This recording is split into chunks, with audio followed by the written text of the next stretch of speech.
Topic हो गया, last lecture है ये हम लोगों का। हम लोगों ने प्लेसेंटा तक फॉर्मेशन तक देख लिया था। एक्चुअली हम लोगों ने एक्स्ट्रा एम्ब्रायनिक मेम्ब्रेन्स को देख लिया था। एंड अब जो हमें पढ़ना है वो एक एक करके ये जो मेम्ब्रेन्स है इनके बारे में ही पढ़ना है हमें, ठीक है। इनके बारे में ही पढ़ना है। जैसे हम लोग सबसे पहले बात करते हैं सबसे अंदर के लेयर को, जो कि है एमनियम।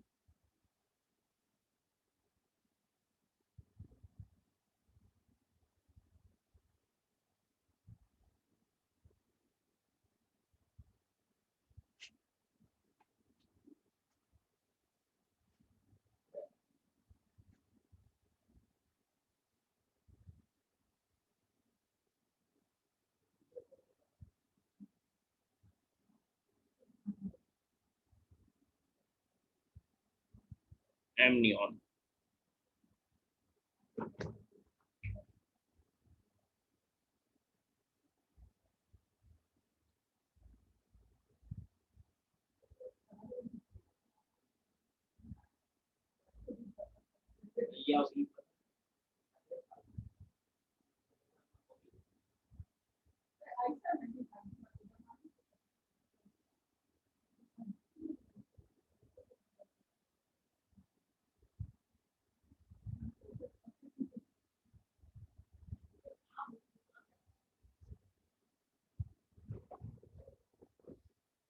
देखिए तो पहला लेयर है हम लोगों का एमनियन। तो हम कह सकते हैं ये एमनियोजेनिक सेल से बना होता है,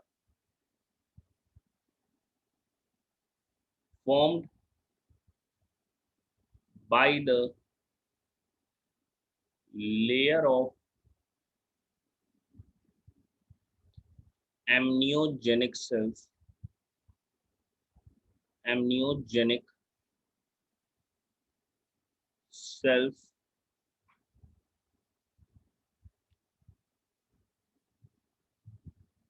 present around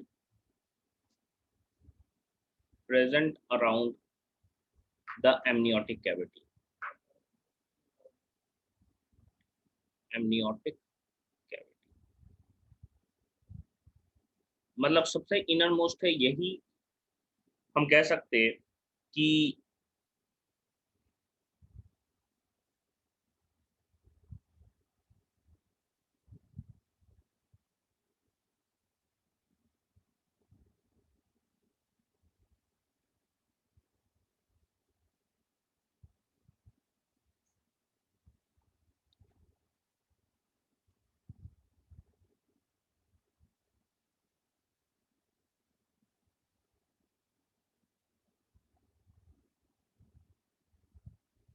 and extra embryonic mesoderm. देखो जो एम्ब्रायो का साइड रहता है उसी को एक्स्ट्रा एम्ब्रायनिक मेसोडर्म कहते हैं। Embryonic mesoderm,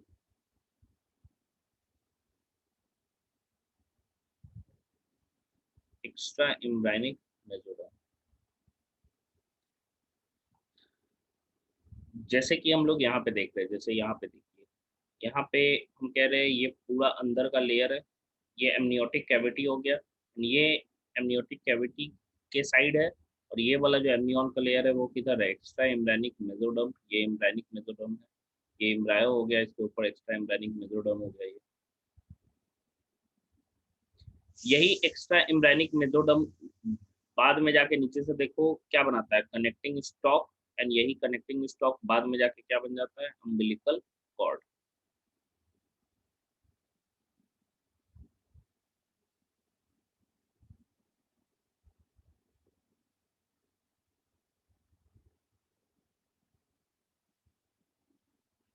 extra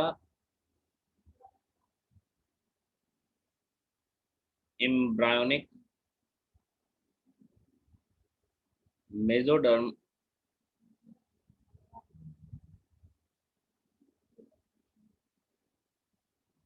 layer surrounds the amnion, surrounds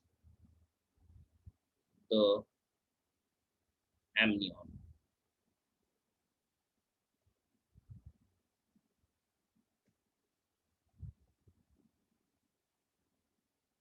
surrounds the amnion.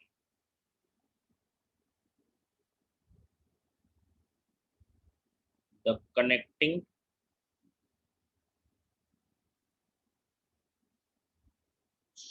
stalk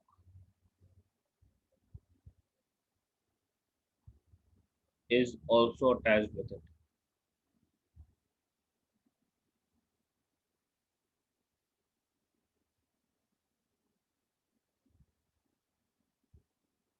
Is also attached with it.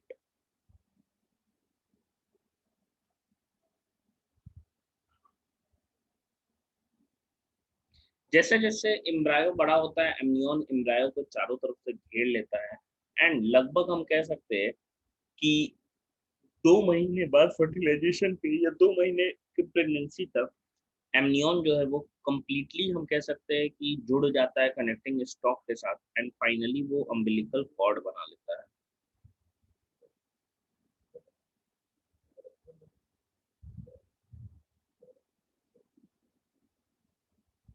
With A gradual increase gradual increase in size,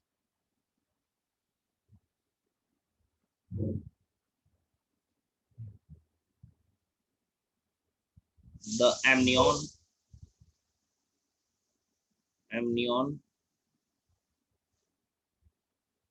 covers the embryo from all sides.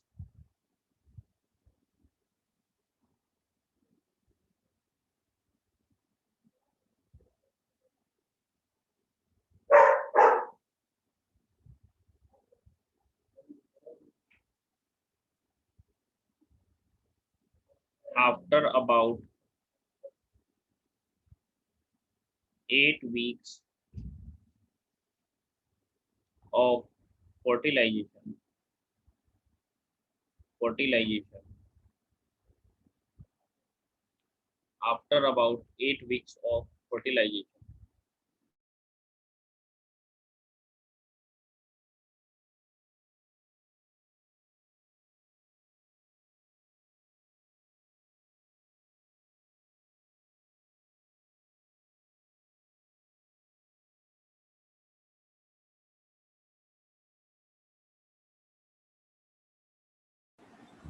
After about 8 weeks of fertilization क्या होगा कि जो amnion है वो connecting stock के साथ अच्छे तरीके से जुड़ जाएगा।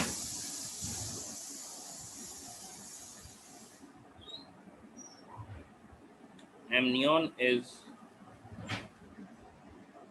completely amnion is completely incorporated incorporated into connecting stock into connecting stock into connecting stock।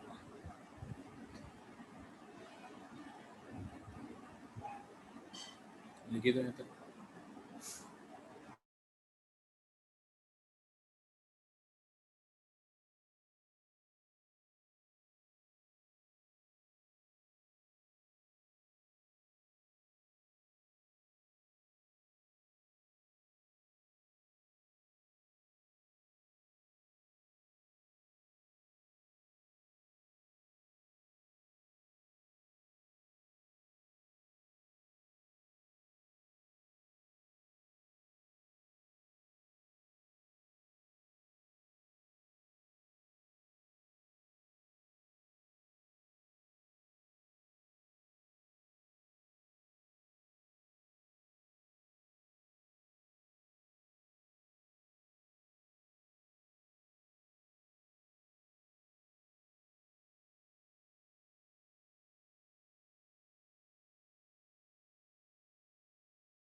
Sir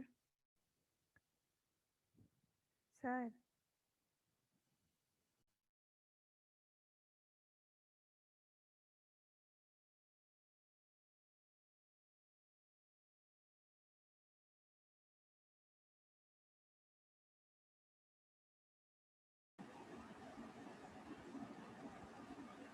अच्छा सॉरी, देखिए कोरियन की हम बात कर रहे हैं, तो कोरियन जो है वो हम कह सकते हैं मेसोडर्मल, एम्ब्रायनिक मेसोडर्मल यहाँ पे दिखेगा आपको। ये जो लेयर दिख रहा है हमको कोरियन, ये एम्ब्रायनिक मेसोडर्मल है। एंड यही कोरियन सेल ट्रोफोब्लास्ट भी बनाता है। ट्रोफोब्लास्ट जो कि आउटर लेयर था, यही सेल्स ऑफ ट्रोफोब्लास्ट डिफ्रेंशिएट करके फिंगर लाइक प्रोजेक्शंस का फॉर्मेशन करते हैं, जिनको हम लोग क्या कहते हैं, कोरियोनिक विलाई कहते हैं। तो after implantation of blastocyst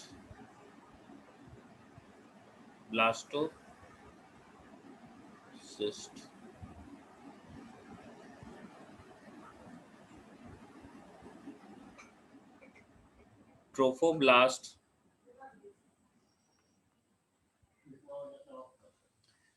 gives out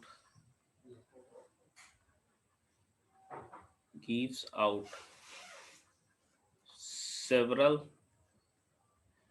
finger-like processes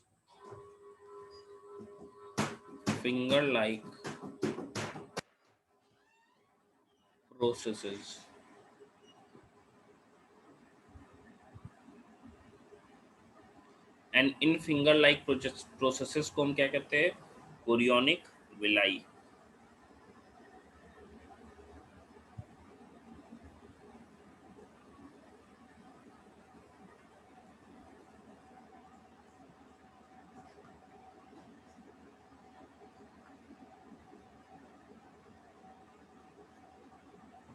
chorionic villi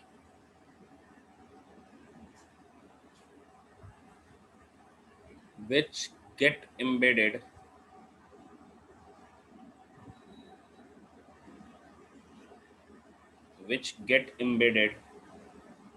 into uterine endometrium. Uterine endometrium.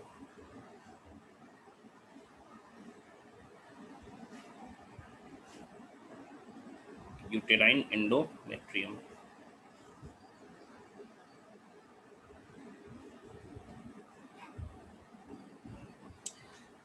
ये पूरे तरफ फॉर्म कर जाता है। अगर हम लोग बात करेंगे तो हर तरफ ये क्या होता है, फॉर्म कर जाता है। ये जो कोरियोनिक विलाई हमको नज़र आ रहा है, ये हर साइड हमको नज़र आएगा। इस साइड भी थोड़ा दीवार में क्या होगा, बनने स्टार्ट हो जाएगा, ठीक है, ये सब तरफ बन जाएगा। लेकिन अगर 4 मंथ्स ऑफ इम्प्लांटेशन की बात हम करें तो लगभग 4 महीने बाद सिर्फ और सिर्फ ये कनेक्टिंग स्टॉक साइड ही रह जाता है, बाकी हर साइड से वो क्या हो जाता है, गायब हो जाता है।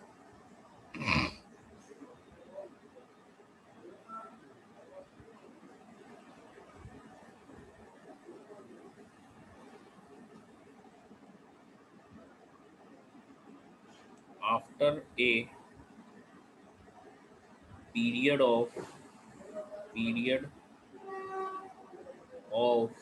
4 months, these villi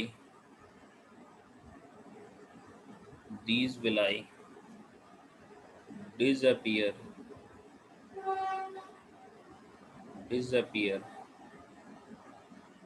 from all parts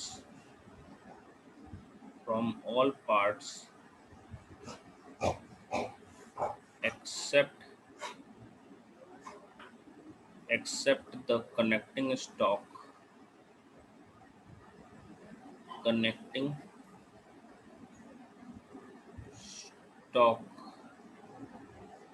except the connecting stalk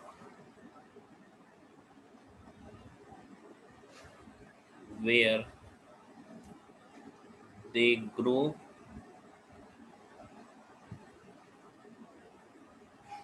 rapidly। देखो, प्लेसेंटा को अच्छे से बनने में लगभग 4 महीना लगता है, और यही 4 महीना में याद करो मैंने पढ़ाया था कि कॉर्पस ल्यूटियम भी अगर प्रेगनेंसी हो जाता है तो प्रोजेस्टेरोन हार्मोन सिक्रीट करता है, क्योंकि प्लेसेंटा लगभग 4 महीने लगता है, हम कह सकते हैं, पूरे अच्छे तरीके से डेवलप होने के बाद। एंड फिर प्रोजेस्टेरोन का सिक्रीशन मेनली प्लेसेंटा ही करता है। And participate participate in the लिखे थे यहाँ तक,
हो गया। Participate in the formation of placenta.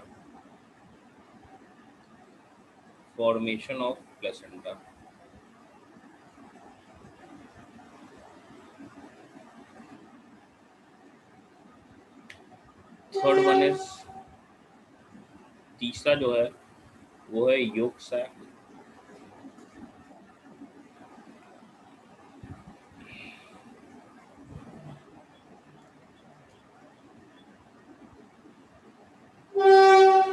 formed by the cells of extra embryonic membrane या एक्स्ट्रा एम्ब्रायनिक विस्टल मेसोडर्म एंड एंडोडर्म। मेनली ये एम्ब्रायनिक पार्ट yolk sac का फॉर्मेशन करता है, formed by the cells of extra embryonic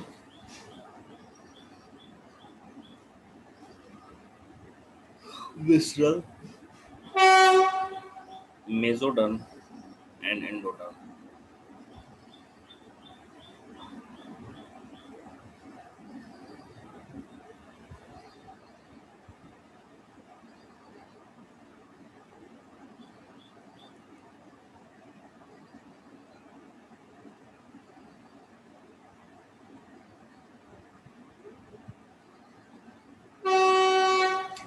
देखो initially जो है yolk sac का साइज बड़ा रहता है, ठीक है, एम्ब्रायो की तुलना में, लेकिन जैसे ही 2 महीना होता है फर्टिलाइजेशन का, योग जो है रिड्यूस हो जाता है और सिर्फ एक कॉर्ड लाइक स्ट्रक्चर के रूप में जो हम लोगों ने बनाया भी था, जो ग्रीन कलर का था हमारे डायग्राम में, वैसा ही कुछ बच जाता है एक ट्यूब्यूलर स्ट्रक्चर में।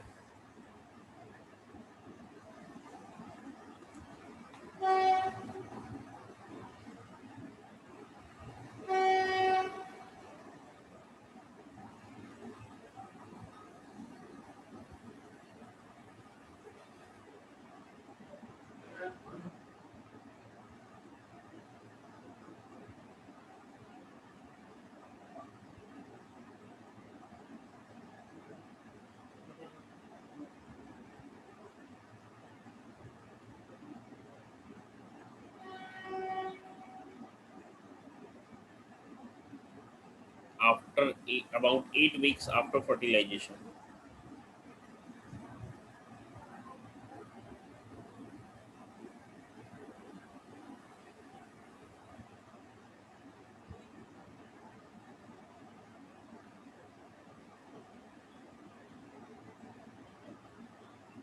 Reduced in size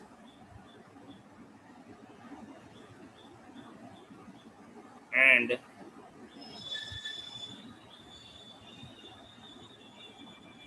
changes into a tubular structure.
Okay.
Okay, देखिए, तो हम कह सकते हैं ये हमारा योग सैक हो गया। लास्ट हमारा स्ट्रक्चर पढ़ना है वो है एलेंटोइस,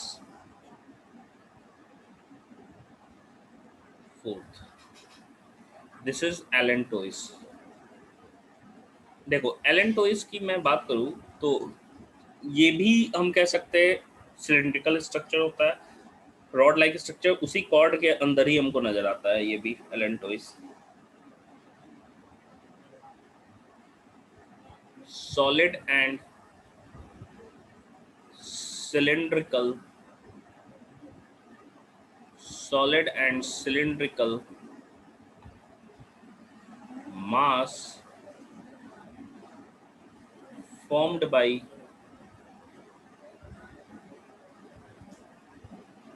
embryonic mesoderm.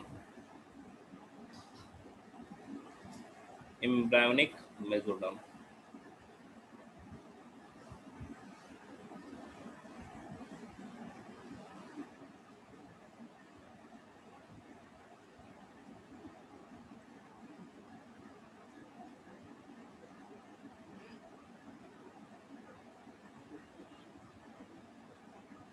इसके अंदर एक हम कह सकते हैं स्मॉल कैविटी डेवलप करता है, एंड इस कैविटी के अंदर बहुत सारे ब्लड वेसल्स डेवलप करते हैं।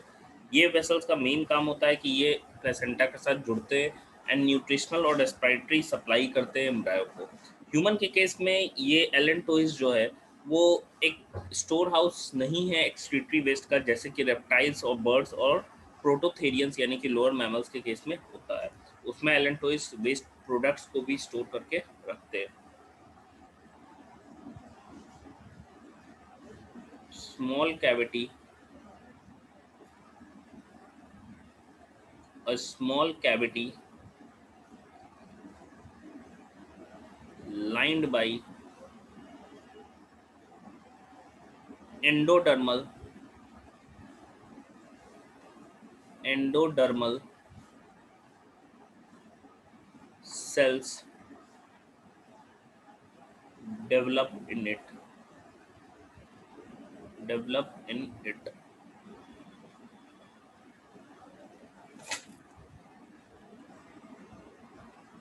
develop in it.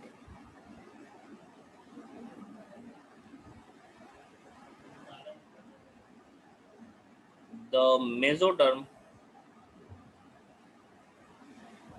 the mesoderm of allantois the mesoderm of allantois forms many small blood vessels blood vessels in this region in this region.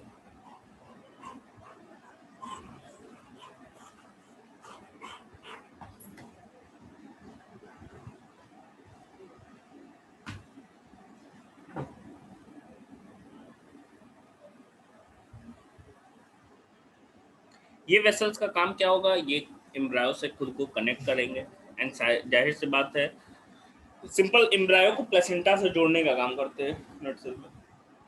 एलेंटोइड्स का यही काम ही है कि वो एम्ब्रायो को प्लेसेंटा से जोड़ता है।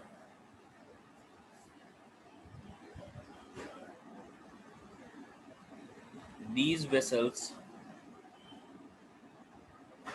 connect the embryo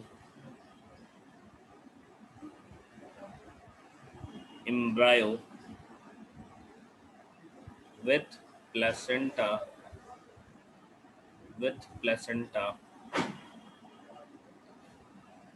and ensure। Sir हाँ बोलिए। सर प्लेसेंटा का फॉर्मेशन योग से करता है। सब मिल के करता है एक तरीके से। प्लेसेंटा का फॉर्मेशन कोरियन करता है।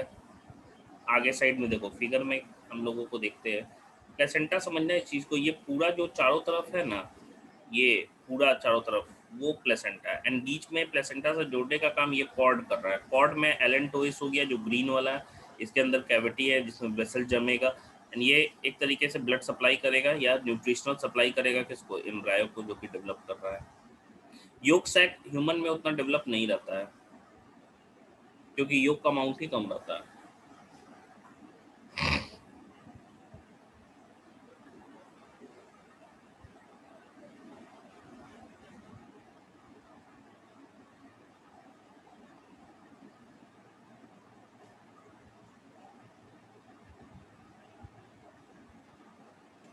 And ensure nutritional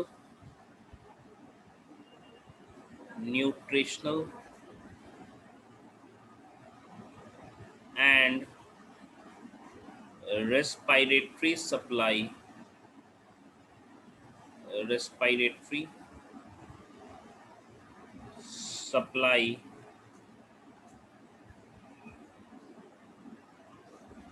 to embryo।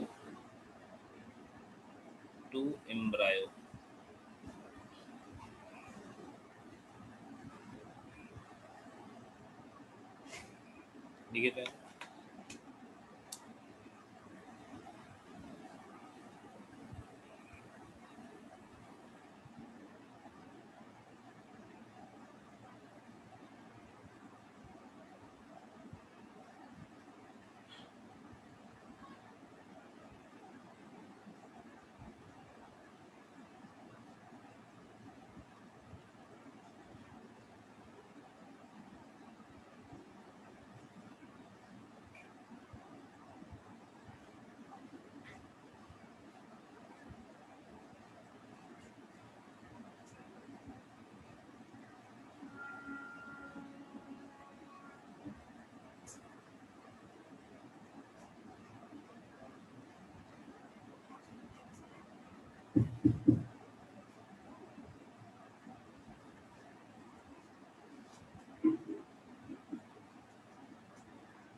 तो मैंने कहा कि ह्यूमन के केस में भाई ये उतने अच्छे से डेवलप नहीं रहता है, या हम कह सकते हैं एलेंटोइस ह्यूमन के केस में स्टोर हाउस नहीं है एक्सक्रीटरी प्रोडक्ट्स का। In humans allantois does not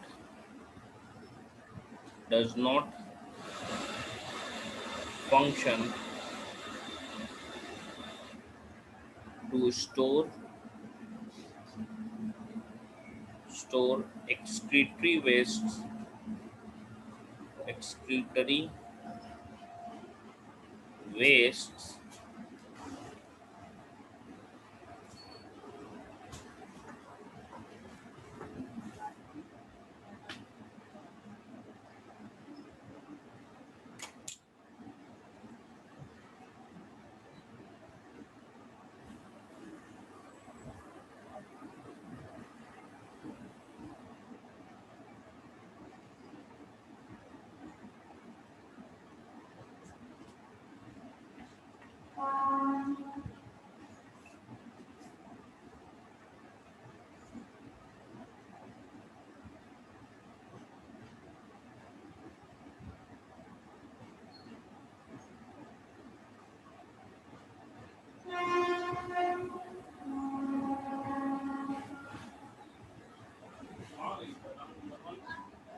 हाँ, तो देखिए ये हम लोगों का चारों हम कह सकते हैं, ये कौन काला कर दिया,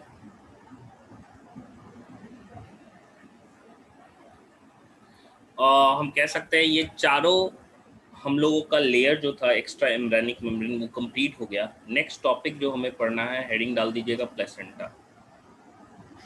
प्लेसेंटा नेक्स्ट जो टॉपिक पढ़ना है भाई ये है प्लेसेंटा, ठीक है।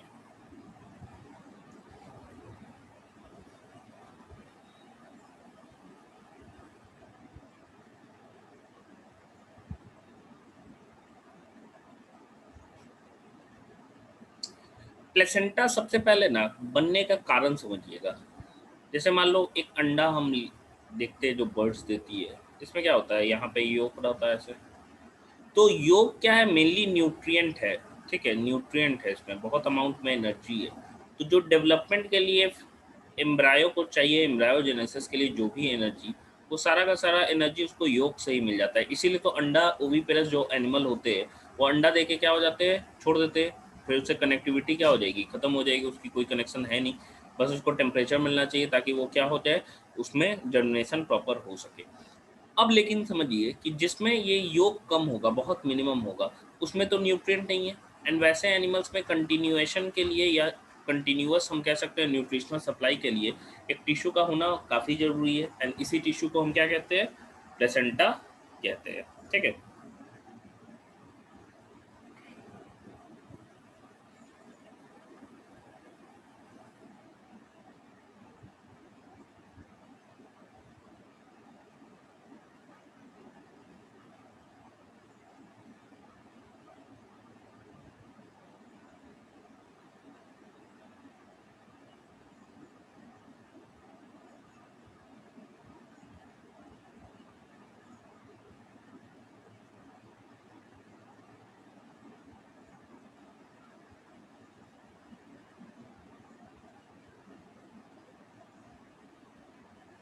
have negligible yolk.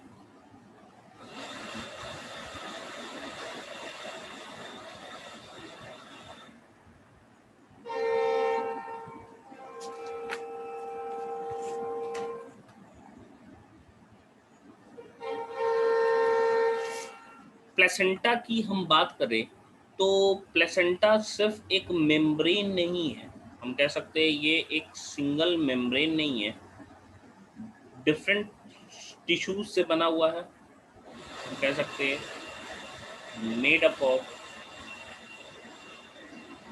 Tissues of different sources,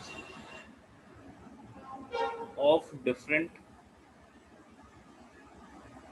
sources, of different sources. देखो हम कह सकते हैं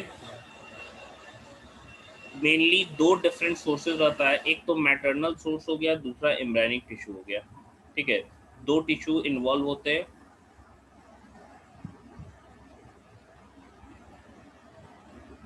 from to from to different sources. दो डिफरेंट सोर्सेज में क्या हो गया, एक क्या हो गया भाई, एक हम कह सकते हैं मैटरनल टिश्यू हो गया, इधर मैटरनल टिश्यू, दूसरा क्या हो गया, एम्ब्रायनिक टिश्यू हो गया। दो टिश्यू इन्वॉल्व होगा प्लेसेंटा फॉर्म। क्वेश्चन भी पूछता है आपसे कि पूरे बॉडी में कोई ऐसा पार्ट बताइए जिसमें दोनों दो घुमा के पूछता है दो जनरेशन के क्या होगा, सेल्स प्रेजेंट होंगे, तो भाई वो है प्लेसेंटा, क्योंकि यहाँ दो जनरेशन, एक मदर हो गया first generation, second generation is the foetus और द एम्ब्रायो। तो देखो दो है टिश्यू, मैटरनल और हम कह सकते हैं एम्ब्रायनिक। मैटरनल की बात करते हैं तो मैटरनल में क्या क्या होगा, यूट्रस का एपिथेलियम इन्वॉल्व होगा, यूटेराइन एपिथेलियम हम कह सकते हैं, यूटेराइन एपिथेलियम,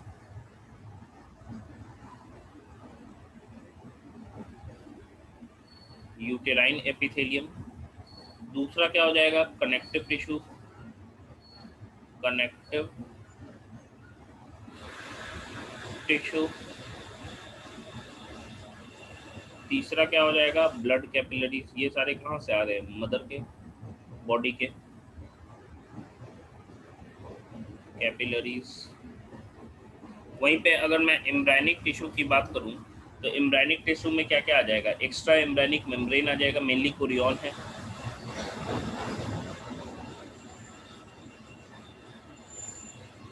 तो हम कह सकते हैं extra embryonic membranes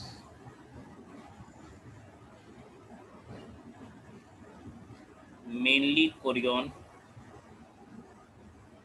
mainly chorion. Chorion के साथ साथ और भी रहता है yolk sac and allantois, yolk sac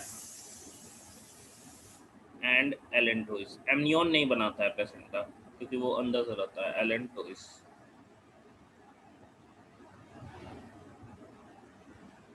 embryonic connective tissue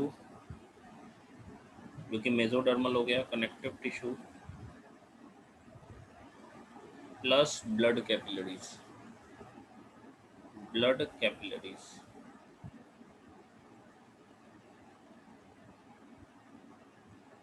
ठीक है, तो ये है प्लेसेंटा हमारा। अगर मैं टाइप ऑफ प्लेसेंटा की बात करूंगा तो यहाँ पे दो ही है, एलेंटोइक हो गया, एलेंटोइस और कोरियो। मैमल्स में हमको कोरियो एलेंटोइक प्लेसेंटा देखने को मिलता है, जिसमें कोरियन और एलेंटोइसी इन्वॉल्व रहता है प्लेसेंटा के फॉर्मेशन पे।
हो गया। देखो, अब हमको टाइप ऑफ प्लेसेंटा देखना है। टाइप ऑफ प्लेसेंटा की हम बात करें तो भाई बहुत तरह का टाइप है, लेकिन हमको ह्यूमन में ही देखना है कि ह्यूमन में कैसा कैसा टाइप का प्लेसेंटा हम लोग क्लासीफाई करके रखे हैं कि भाई ह्यूमन के केस में कैसे। हमको ह्यूमन से मतलब है क्योंकि हम ह्यूमन रिप्रोडक्टिव सिस्टम पढ़ रहे हैं, दूसरे एनिमल से उतना मतलब है नहीं। तो हमको टाइप ऑफ प्लेसेंटा जो देखना है, जो कि ह्यूमन के केस में कौन कौन तरह का प्लेसेंटा देखने को मिलता है, मतलब किस किस टाइप का कहते हैं और किस बेसिस पे कहते हैं उस टाइप का। तो नेक्स्ट हेडिंग बना लीजिएगा type of placenta found in human.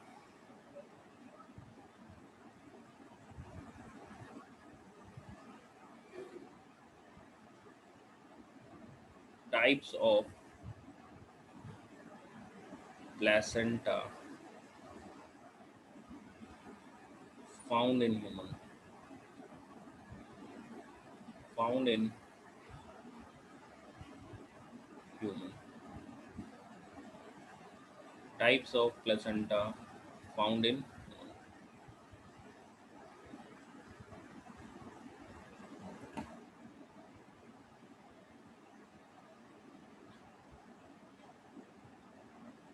Types of placenta found in human.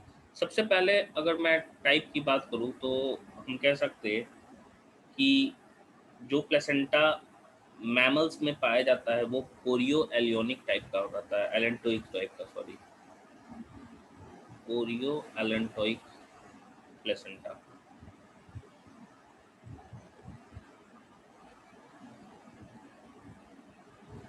मतलब इसमें क्या हो जाएगा कि सिर्फ और सिर्फ कोरियन और एलेंटोइसी इन्वॉल्व है प्लेसेंटा फॉर्मेशन के लिए। फिर नेक्स्ट हम कह सकते हैं, नेक्स्ट प्लेसेंटा जो होता है उसको ट्रू प्लेसेंटा कहते हैं, या इसी को डेसिडुएट प्लेसेंटा कहते हैं। किस बेसिस पे? इंटीमेसी के बेसिस पे, on the basis of intimacy. Intimacy मतलब कितना क्लोज कॉन्टैक्ट है, on the basis of intimacy. Intimacy, intimacy के बेसिस पे हम कह सकते हैं डेसिडुएट, डेसिडुएट प्लेसेंटा, या इसी को हम ट्रू प्लेसेंटा भी कहते हैं, और ट्रू प्लेसेंटा। क्यों भाई, क्यों ट्रू कह रहे हैं, फॉल्स क्यों नहीं कह रहे? तो हम कह सकते हैं ये जो प्लेसेंटा है जिसमें, इसमें एक्चुअली क्या होता है, कोरियोनिक विलाई और यूटेराइन वॉल काफ़ी ज़्यादा क्लोज रहते हैं, and at the time of birth जब ये टूटता है तो पूरा का पूरा तरीके से ये टूट के बाहर आ जाता है म्यूकोसल कवरिंग यूट्रस का, जिसकी वजह से हम कह सकते हैं कि ब्लीडिंग बहुत ज़्यादा होता है, एक्सटेंसिव ब्लीडिंग होता है चाइल्ड बर्थ के समय।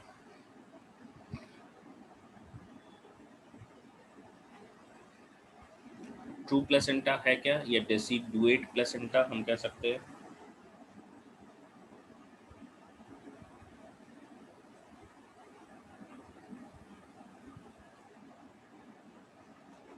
Very close association, very close association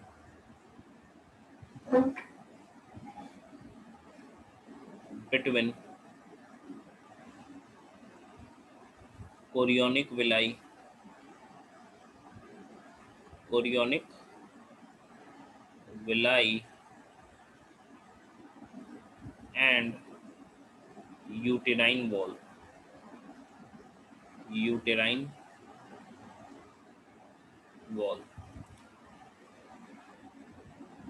between chorionic villi and uterine wall।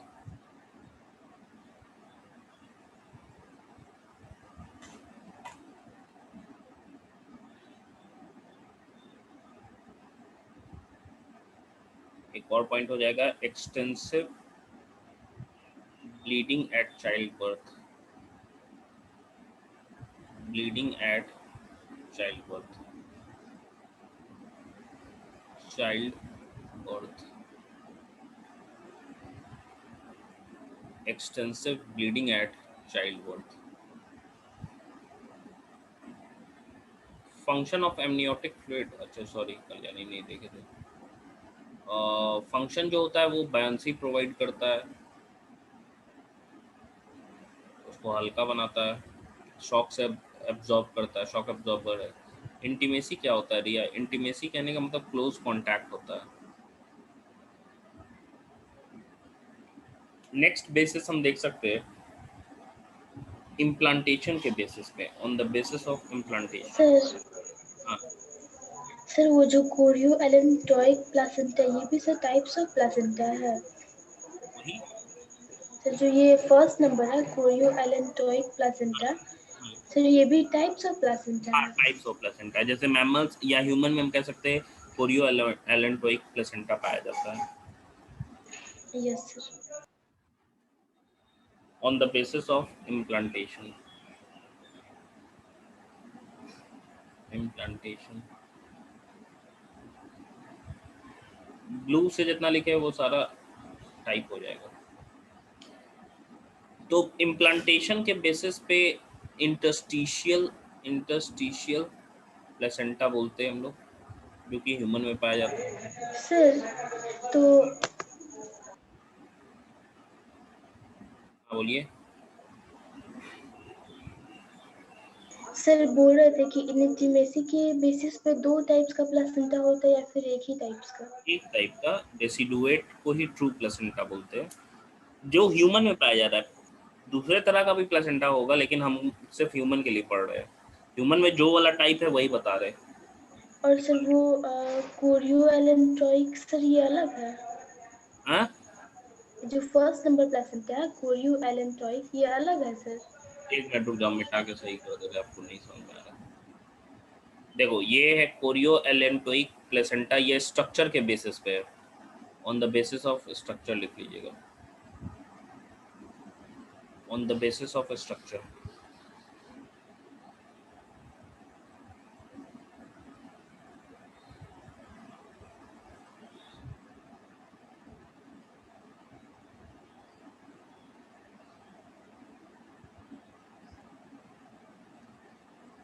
Chorio allantoic placenta, chorio allantoic placenta.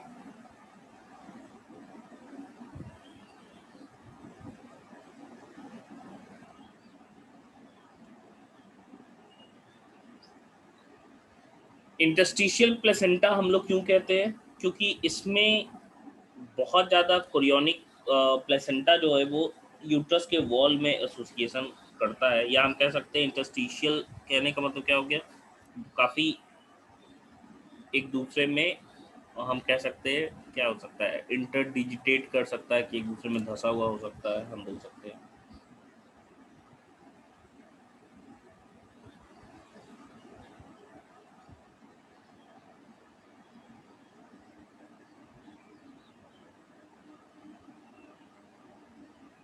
Chorionic sac penetrates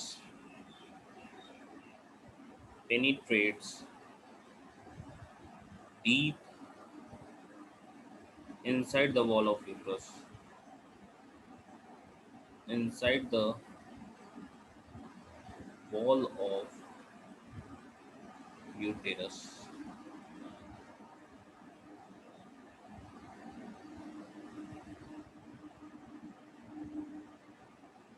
तो तीन तरीके से हम लोगों ने देख लिया प्लेसेंटा। लास्ट है डिस्ट्रीब्यूशन ऑफ विलाई पे, जो कि डिस्क्वाइडल प्लेसेंटा हम कहते हैं।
हो गया।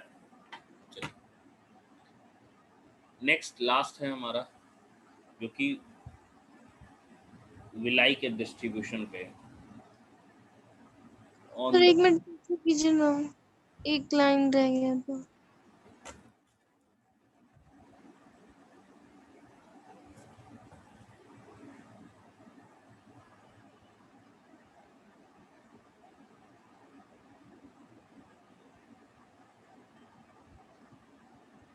हो गया sir. on the basis of distribution of placenta, sorry, villi, on the basis of distribution of villi, distribution of villi,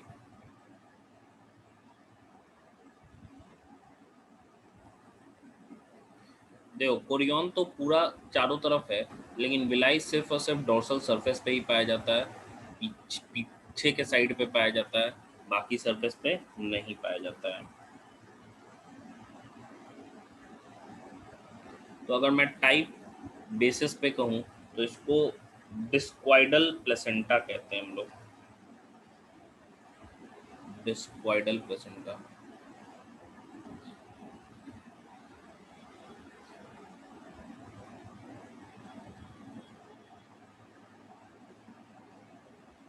placenta, डिस्क्वाइडल placenta मतलब क्या हो गया?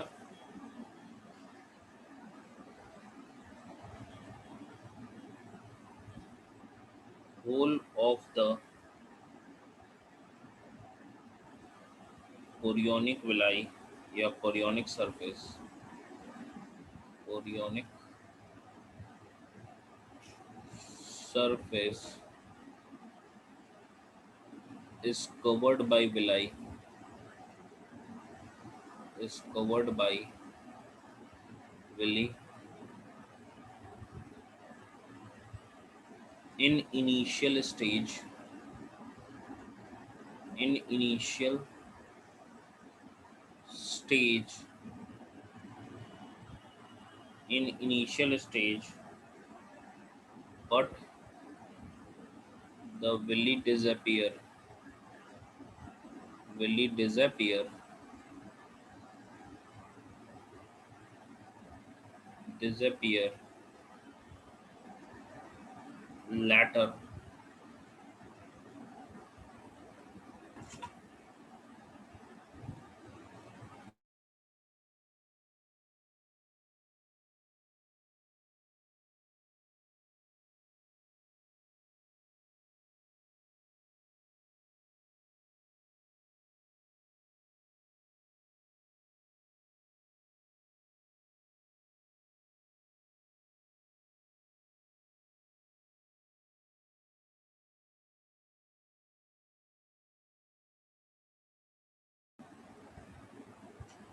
latter disappear from most of the part, from most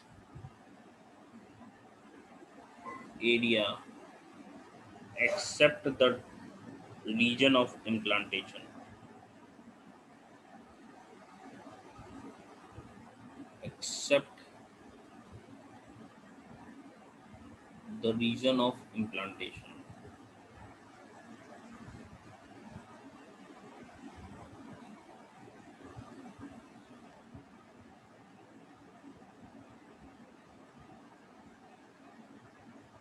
implantation वाले area में जहाँ से implant हुआ है सिर्फ और सिर्फ एक डिस्क शेप स्ट्रक्चर के रूप में ही रह जाता है, इसीलिए डिस्ट्रीब्यूशन ऑफ विलाई पे हम डिस्क्वाइडल प्लेसेंटा कहते हैं। That is only a disc like region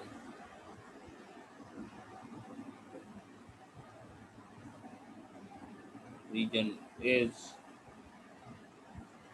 left with villi,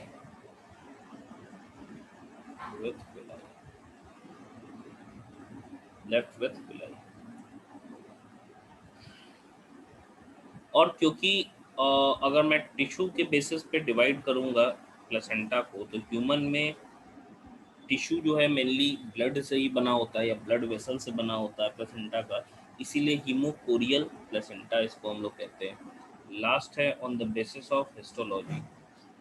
on the basis of histology, देखो ये सारी चीज़ें जो हम पढ़े हैं वो ह्यूमन के केस में है।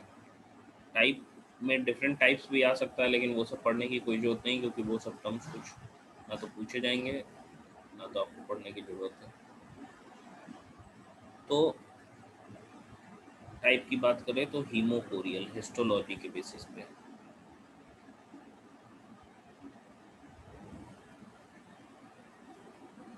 हीमोकोरियल, तो ये था हम लोगों का डिस्ट्रीब्यूशन, या हम कह सकते हैं क्लासिफिकेशन प्लेसेंटा का। प्लेसेंटा में दो चीज़ें बच गई हैं, एक तो हार्मोन्स कौन कौन सा सिक्रीट करता है प्लेसेंटा, साथ ही साथ क्या क्या फंक्शन है प्लेसेंटा परफॉर्म करता है।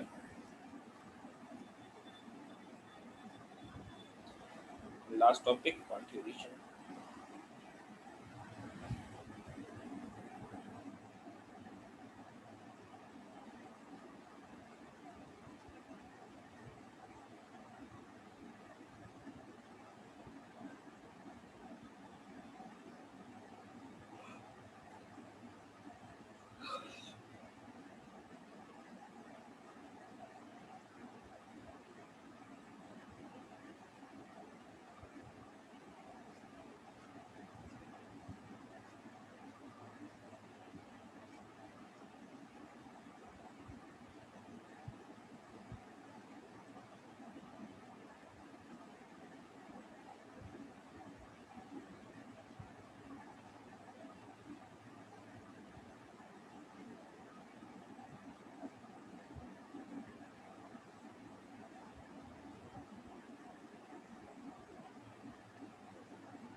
ठीक है, चलिए नेक्स्ट लिखिएगा hormones of placenta. Hormones of human placenta कर लीजिए, या hormones secreted by human placenta. Human placenta, hormones secreted by human placenta.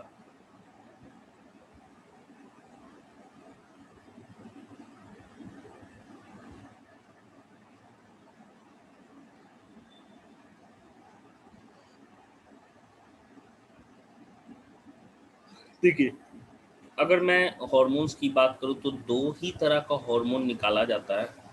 एक स्टेरॉयडल हार्मोन होता है, मतलब लिपिड टाइप का हार्मोन, स्टेरॉयडल हार्मोन। दूसरा जो होता है वो प्रोटीन वाले हार्मोन होते हैं, जिसको पेप्टाइड हार्मोन कह सकते हैं। पेप्टाइड हार्मोन, पेप्टाइड मतलब क्योंकि पेप्टाइड बॉन्ड प्रोटीन में होता है तो याद रखिएगा प्रोटीन हार्मोन। ठीक है, तो दो स्टेरॉयडल हार्मोन निकलता है इसके अंदर से। एंड स्टेरॉयडल हार्मोन क्या हो जाता है, एस्ट्रोजन हो गया। एस्ट्रोजन, यहाँ पे इसको एस्ट्राडायोल भी बोल सकते हैं, या एस्ट्रोजन, एस्ट्रोजन सीधे सीधे लिख लीजिए एस्ट्रोजन। और कहीं कहीं पे बुक में क्वेश्चन बनाइएगा तो एस्ट्राडायोल लिखा रहेगा। क्योंकि एस्ट्रोजन ही है। And next one is progesterone, progesterone निकलता है। ये दोनों स्टेरॉयडल हार्मोन है। प्रोटीन हार्मोन की हम बात करें तो प्रोटीन हार्मोन जो निकलता है, एक हो गया आपका ह्यूमन कोरोइनल गोनाडोट्रोपिन,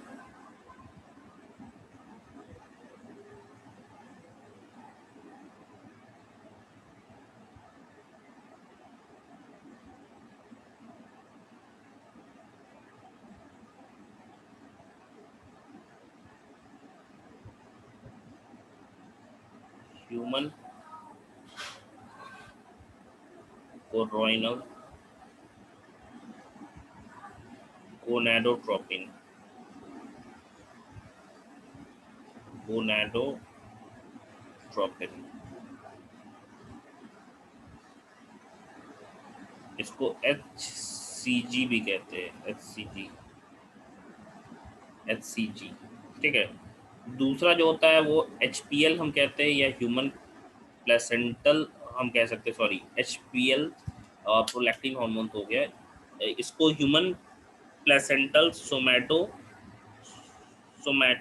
मैमोट्रोपिन कहते हैं, या इसी को HCS भी कहते हैं। दूसरा जो हार्मोन है हमारा वो है ह्यूमन प्लेसेंटल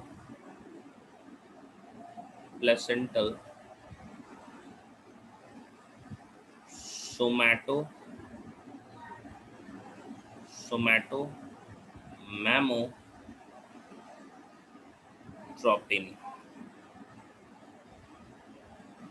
इसी को ना HCS कहते हैं, HCS।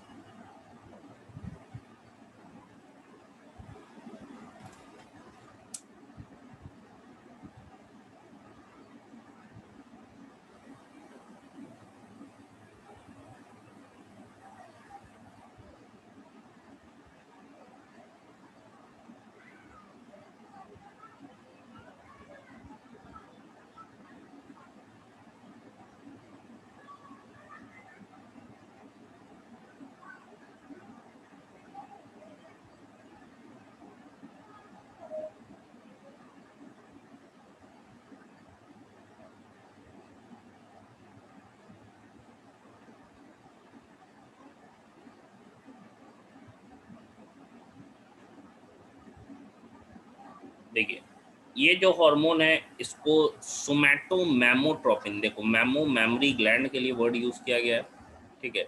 एंड ये प्लेसेंटा से निकल रहा है, मेमोरी ग्लैंड के डिफरेंशिएशन में हेल्प कर रहा है।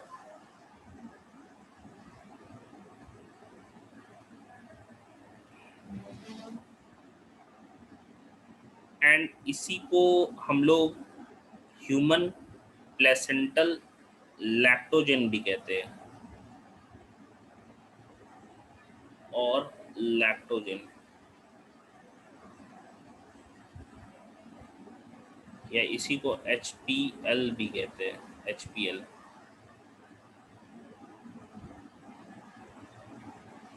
अब देखो ये हार्मोन है ना हमारा,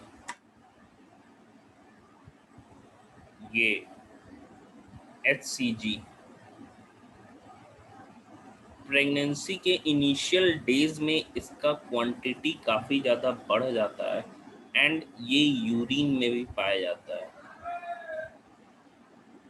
यूरिन में पाया जाता है, जो जिसके कारण जो प्रेगनेंसी टेस्ट है actually test the HCG, and HCG is only present when placenta is formed and the lady is pregnant।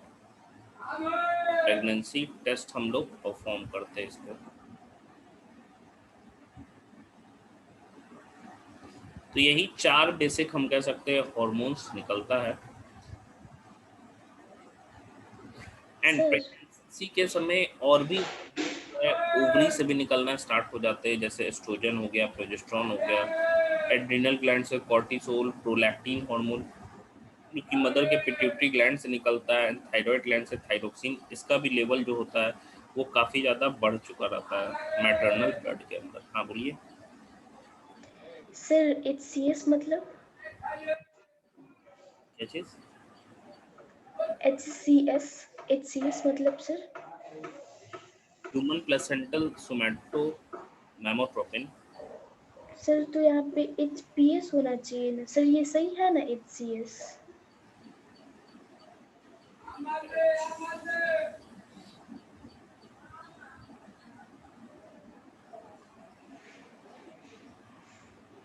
हाँ ठीक है सर। देखो HCS इसके लिए वर्ड यूज़ किया जाता है, एक मिनट रुक देना। प्लेसेंटल भी बोलते हैं ना, और इसका शॉर्ट फॉर्म हम लोग यहाँ पे जोड़ लीजिएगा, इसलिए रुक मिटा देगा, कोरियोनिक बोलते हैं। ह्यूमन कोरोइनल है ना ये, तो ह्यूमन प्लेसेंटल भी बोल सकते हैं यहाँ पे। रुक जाइए, इसको मिटा के सही लिखते हैं, छोटा लिखना पड़ेगा।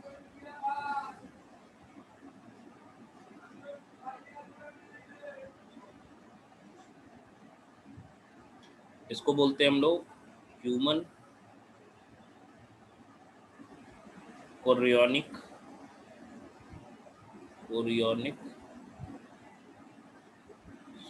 सोमैटो मैमोट्रोपिन,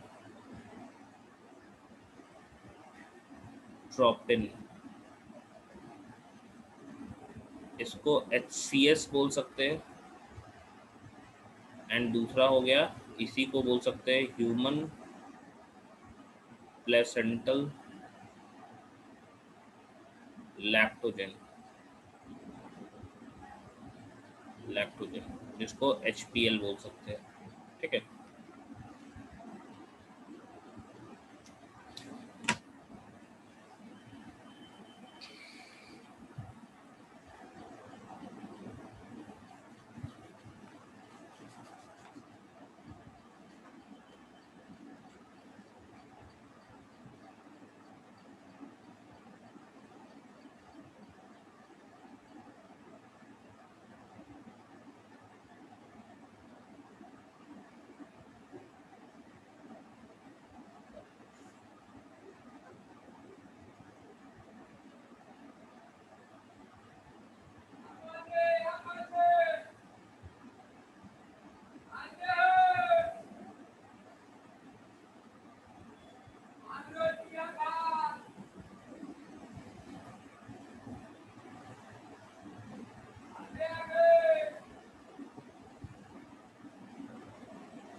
हो गया।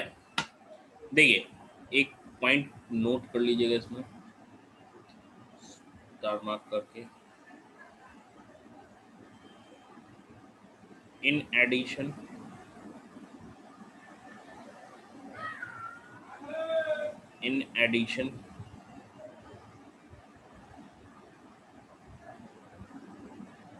during pregnancy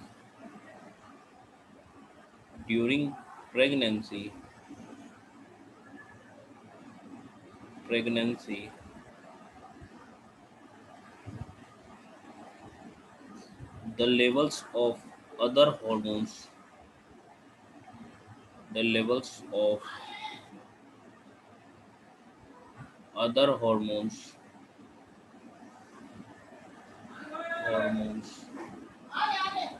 like estrogen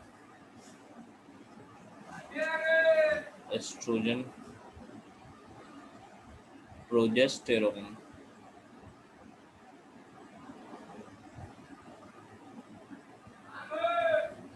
cortisol adrenal cortex से निकलता है। कॉर्टिसोल, प्रोलैक्टिन, ह्यूमन फिजियो पढ़ रहे हो, लास्ट में जो चैप्टर है हार्मोन वाला वहाँ पढ़ना होगा। प्रोलैक्टिन एंड थायरोक्सिन, ये हार्मोन प्रोलैक्टिन के कारण देखो मेमोरी ग्लैंड डिफरेंशिएट करने लगता है, ठीक है। प्रोलैक्टिन साथ ही साथ HPL जो है हम लोग कह सकते हैं etcetera are increased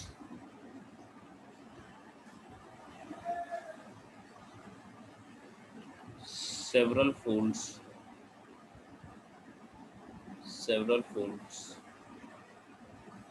in the maternal blood, in the maternal blood.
हो गया। चलिए, एक टॉपिक हम लोगों का रह गया है जो है फंक्शंस ऑफ प्लेसेंटा और last parturition. Half an hour का टॉपिक है, ये परसों हम लोग करेंगे। एंड साथ ही साथ हम कह रहे प्रिंसिपल्स नहीं, सॉरी, फोर्थ जो चैप्टर है हमारा वो भी स्टार्ट कर देंगे नेक्स्ट क्लास में, ठीक है। तो नेक्स्ट क्लास में ये कंप्लीट ही हो जाएगा एंड फोर्थ चैप्टर भी स्टार्ट हो जाएगा। फोर्थ चैप्टर में 2 दिन लगेगा, कंप्लीट हो जाएगा, क्योंकि उसमें स्लाइड बना हुआ है। 3 स्लाइड है, सर 2 दिन में पूरा हो जाएगा। हाँ बोलिए। सर बोल रहा है ना कि इस चैप्टर से रिलेटेड कुछ क्वेश्चन सेंड कर दीजिएगा आज, और सर एनसीईआरटी एग्जाम्पलर का इस चैप्टर का क्वेश्चन भी सेंड कर दीजिएगा। एनसीईआरटी एग्जाम्पलर का क्वेश्चन इसका सेंड किया हम? शायद नहीं किया है सर। अच्छा ठीक है, तो वो अलग कर देंगे हम इस चैप्टर का, और इस चैप्टर के जो क्वेश्चन है ना वो भी हम सेंड कर देते हैं, ठीक है।